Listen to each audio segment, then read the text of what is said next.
What's up guys, Barkley from PackTrickPulls.com back again. Actually, I'm not really doing the website thing anymore. Kind of transitioning. I'm trying to sell on multiple platforms. I think the next thing that I want to do is surprisingly Whatnot. And the reason I want to do that is I've done Instagram claim sales. We've done that for about 7 months now. Those have been probably the most successful few months of our business so far. We started back in June of last year, 2023. So I've seen everything from alternate arts going sky high to the boom that we're in now. When I was streaming, selling was kind of easier. You knew really what people wanted. People wanted to buy 151. Silver Tempest, Lost Origin, Crown Zenith. New set, which at the time, the first new set that came out for us was Obsidian Flames, so 151 hadn't even dropped at the time. Seeing how the market is just drastically changed from when I transitioned from selling packs, which, by the way, I was selling 151 packs for $4.99. Sold about 500 of those during our streaming days, which in the grand scheme of things isn't a lot, but we had a lot of fun doing all that stuff. At some point, we needed to transition our business model. Personally, for me, my job doesn't really work with streaming. I needed a way for this to become passive income for me. So eBay, TCG Player, and then Instagram claim sales. The Instagram claim sales is what popped us off. I mean, I remember for a long time, my Instagram page had 40 followers. I'm up to about 1,500 now. That's really not a lot. That's literally this small.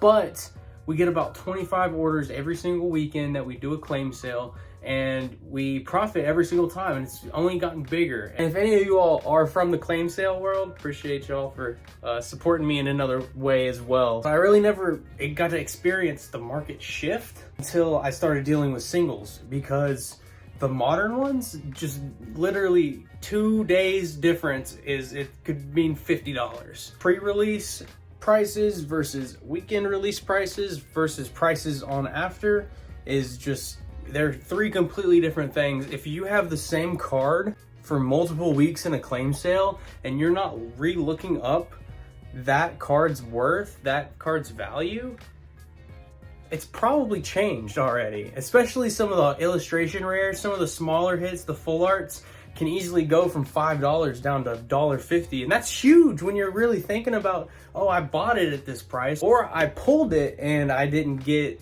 the value of the pack back. I'm not really worried about that though. It's just that I've never experienced that before. I had always ripped packs on opening day and I would have been like, oh yeah, here's this 151 Charizard. It's $89.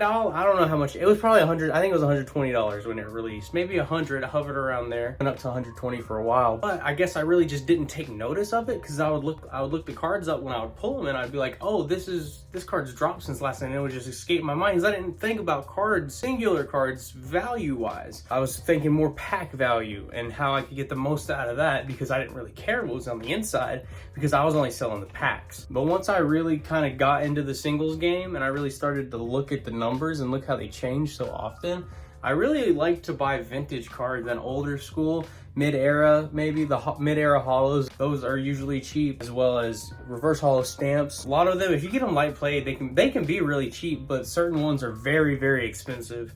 And a lot of people for a long time were really into that, and I've seen that taper off a little bit.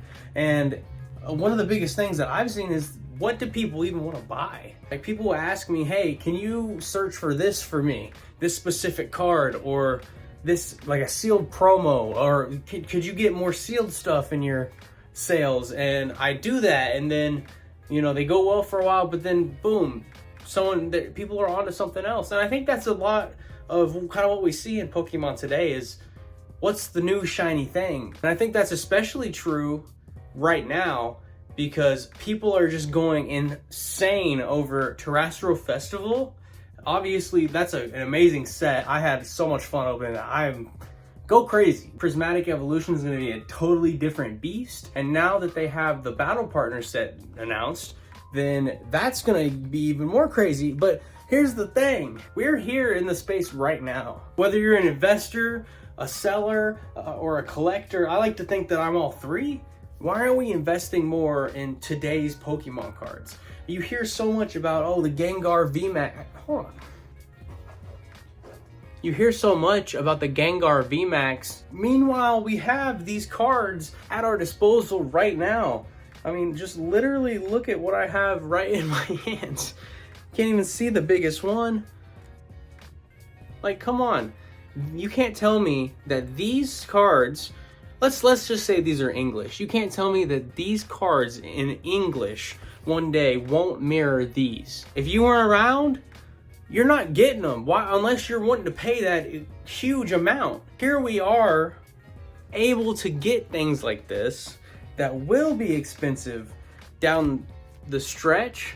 I don't really know what the point of that was, but I got a little passionate there, and I think you can kind of tell where my mind's at in this whole thing. Anyway, there was really no point to anything that I just said. It was all just a bunch of rambling, so I appreciate if y'all even tuned in. I just wanted to give y'all a little bit of where my brain works. I think that Pokemon is in a very good space right now. I think there's a lot of stuff that people who are in the space right now can do to put themselves in position to succeed in the future, whether it be in investing or collecting, because there are a lot of things in the Scarlet and Violet era that are cheap. Anyway, I was just rambling that entire time. I don't even know what I'm gonna title this. I appreciate y'all for tuning in. My Instagram is Pack Trick Pulls. Whatnot is Pack Trick Pulls. Don't know if I'm actually gonna get into that, but I want to do a stream, start everything at $1, see how that goes. If it does good, it does good. If it doesn't, it doesn't. And I'll just go back to the claim sales. Hoping to do videos more regularly now. I know I've said that in the past, but now that I have a mustache, there's a lot more I can do in this world. Peace.